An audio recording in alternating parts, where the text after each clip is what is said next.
Proverbs contains 31 chapters, each comprised of 20 to 35 wise sayings that are each 2 poetic lines long. Most of the book is attributed to King Solomon, but, as the book itself indicates, the written teachings in their current form were probably collected no earlier than the reign of Hezekiah, king of Judah in the late 8th and early 7th centuries BC. The book of Proverbs shares short sayings of God's wisdom. They remind us to fear the Lord and offer practical instructions on how we can live well. There are 5 books of wisdom in the Bible: Ecclesiastes, Job, Psalms, Proverbs, and the Song of Songs. Structure of the Book of Proverbs: 1 to 9, Wisdom praised and personified. 10 to 22, the Proverbs of Solomon. 25 to 29, the Proverbs of Solomon copied by the officials of Hezekiah. 30, the words of Agur son of J.K., with numerical proverbs. 31, the words of King Lemuel, and an acrostic poem about the virtuous wife.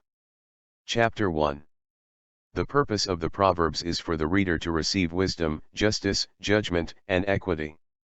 A son is advised against the influence of sinners. The fear of the Lord is the beginning of knowledge.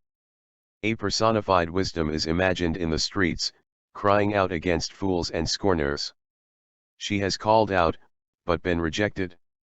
They will eventually laugh at the inevitable calamities that befall. Those who reject her counsel will eat the fruit of their own way. Chapter 2. Advice to son to seek wisdom. The Lord keepeth the paths of wisdom, the unrighteous walk in the ways of darkness. Their ways are crooked. A shadowy strange woman is invoked, the apparent antithesis of wisdom, whose house inclined unto death. Chapter 3. Further advice to seek wisdom, and not be wise in your own eyes. Whom the Lord loveth he corrects. The blessings of wisdom are long days and prosperity. Do not envy the oppressor, or choose his ways. The wise shall inherit glory, but shame shall be the promotion of fools. Chapter 4. Further advice to seek wisdom, and not be wise in your own eyes. Whom the Lord loveth he correcteth. The blessings of wisdom are long days and prosperity. Do not envy the oppressor, or choose his ways. The wise shall inherit glory, but shame shall be the promotion of fools.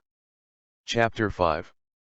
The lips of a strange woman drop as an honeycomb, and her mouth is smoother than oil, but her end is bitter as wormwood, sharp as a two-edged sword. Come not to her house. Do not associate with strangers. Chapter 6. Don't be surety for thy friend. How long wilt thou sleep, O sluggard?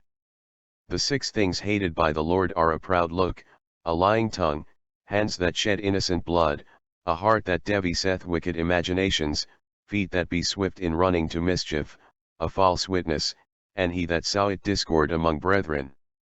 Keep the commandment of your parents, which is like a lamp. Keep from the evil woman, and do not lust after her. He who commits adultery destroys his own soul. Chapter 7. Wisdom should be thy sister. A young man is mentioned, who is seduced into committing adultery by a strange woman. Her house is the way to hell. Chapter 8. Wisdom crieth at the gates of the city. She declares the righteousness of her own words, and speaks of the proper hatred of evil. Through her, kings and princes reign. She leads in the way of righteousness. The Lord possessed her in the beginning, she was set up from everlasting. Before the mountains were settled, she was brought forth. Her presence at primordial creation is continually emphasized. He who sinneth against wisdom wrongeth his own soul. Chapter 9. Wisdom hath built and prepared her house. The fear of the Lord is the beginning of wisdom. A sharp distinction is drawn between the wise, who grow wiser by instruction and who listen to rebukes, and the scorners, who do not. The simple may come, eat of wisdom's bread and drink of her wine. Wisdom's house is contrasted with that of a foolish clamorous woman. Chapter 10. Sundry proverbs, the difference between the wise and the foolish, the righteous and the wicked, the diligent and the idle. The difference is often couched in terms of what the wise and foolish say, there is a contrast between the good and the evil tongue, and between the slanderer and the peacemaker. Chapter 11. A parallel of the advantages of the righteous and wise, opposed to the miseries of the wicked and the foolish. True and false riches. Parallelistic verse, using he who, but he who or he who, and formulae. Chapter 12. Of the benefit of instruction, and the cultivation of piety. The virtuous woman. The different lot of the just and unjust. The humane man. The industrious man. The fool and the wise man. The uncharitable. The excellence of the righteous. The slothful is in want. Righteousness leads to life, and other proverbs. Chapter 13. Various moral sentences, the wise child, continence of speech, ill-gotten wealth, delay of what is hoped for, the bad consequences of refusing instruction, providing for one's children, the necessity of correcting them, etc. Chapter 14. Various moral observations. The antithesis between wisdom and folly, and the different effects of each. Chapter 15. The soft answer. Useful correction. Stability of the righteous. The contented mind. The slothful man. The fool. The covetous. The impious. The wicked opposed to the righteous, to the diligent, and to the man who fears the Lord. Chapter 16. Man prepares, but God governs. God has made all things for himself, he hates pride. The judgments of God. The administration of kings, their justice, anger, and clemency. God has made all in weight, measure, and due proportion. Necessity produces industry. The patient man. The lot is under the direction of the Lord. Chapter 17. Contentment. The wise servant. The Lord tries the heart. Children are a crown to their parents. We should hide our neighbor's faults. The poor should not be despised. Litigations and quarrels are to be avoided. Wealth is useless to a fool. The good friend. A fool may pass for a wise man when he holds his peace. Chapter 18. The man who separates himself and seeks wisdom. The fool and the wicked man. Deep wisdom. Contention of fools. The tale-bearer and the slothful. The name of the Lord is a strong tower, the righteous runneth into it. Pride and presumption because of riches. Hastiness of spirit.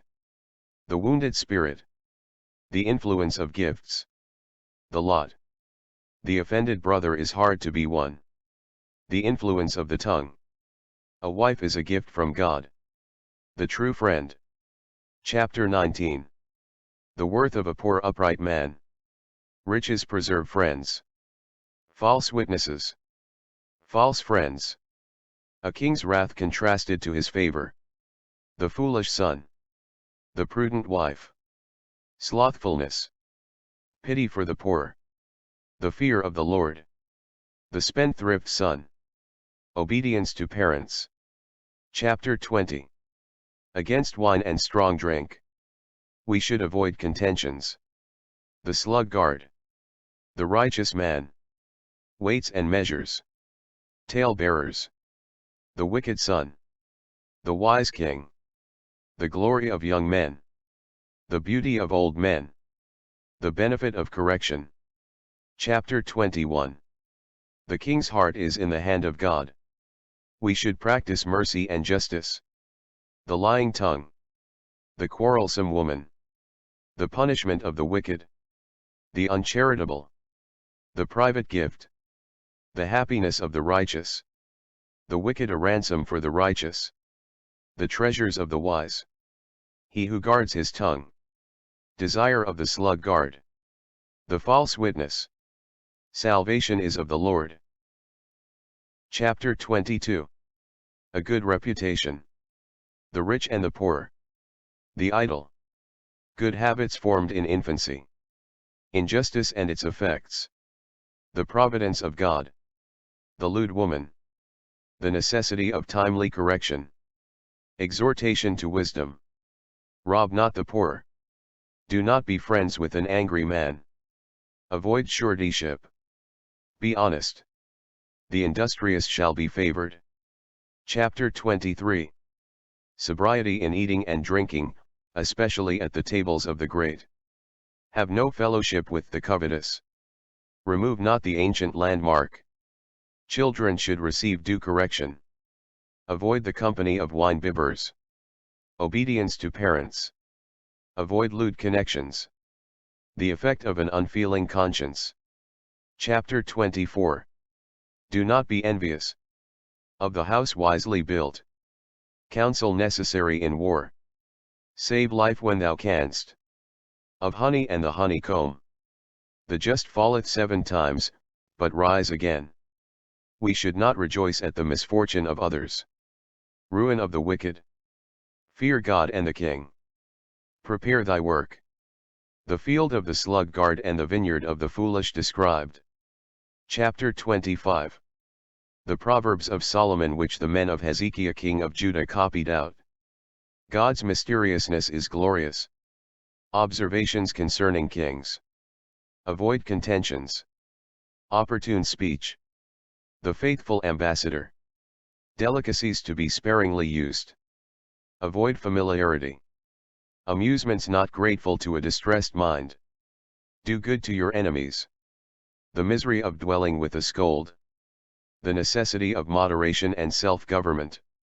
Chapter 26. Honor is not seemly in a fool. The correction and treatment suitable to such. Of the slothful man. Of him who interferes with matters which do not concern him. Contentions to be avoided. Of the dissembler and the lying tongue. Chapter 27. Tomorrow is uncertain. Self-praise forbidden. Anger and envy. Reproof from a friend. Want makes us feel the value of a supply. A good neighbor. Beware of suretyship. Suspicious priaz. The quarrelsome woman. One friend helps another. Man insatiable. The incorrigible fool.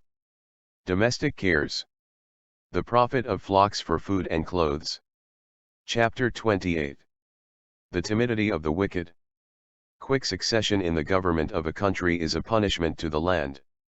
Of the poor who oppress the poor. The upright poor man is preferable to the wicked rich man.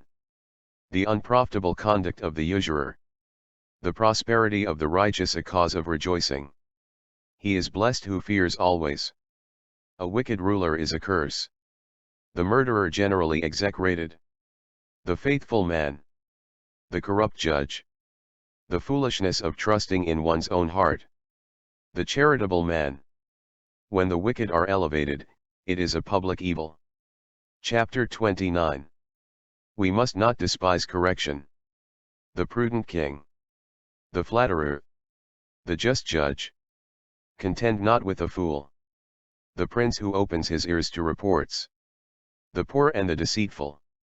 The pious king. The insolent servant. The humiliation of the proud. Of the partner of a thief. The fear of man. The Lord the righteous judge. Chapter 30. The words of Agur the son of Jakeh. Of wicked generations. Things that are never satisfied, the grave, the barren womb, the earth that is not filled with water, and fire. Of him who despises his parents. 4 wonderful things, the flight of an eagle, the way of a serpent, the way of a ship, the way of a man with a maid. 3 things that disquiet the land, a servant who reigns, a fool filled with meat, an odious woman married, and a handmaid that is heir to her mistress. 4 small but resourceful animals, ants, rabbits, locusts, spiders. 4 things that go well, a dominant lion, a greyhound, a he-goat and a king against whom there is no rising up. A man should cease from doing foolishly, and from strife. Chapter 31. The words and prophecy of King Lemuel, about what his mother taught him. Debauchery and much wine to be avoided. Kings should administer justice soberly. The praise of a virtuous woman and good housewife, in her economy, prudence, watchfulness, and assiduity in labor. Her price is above rubies.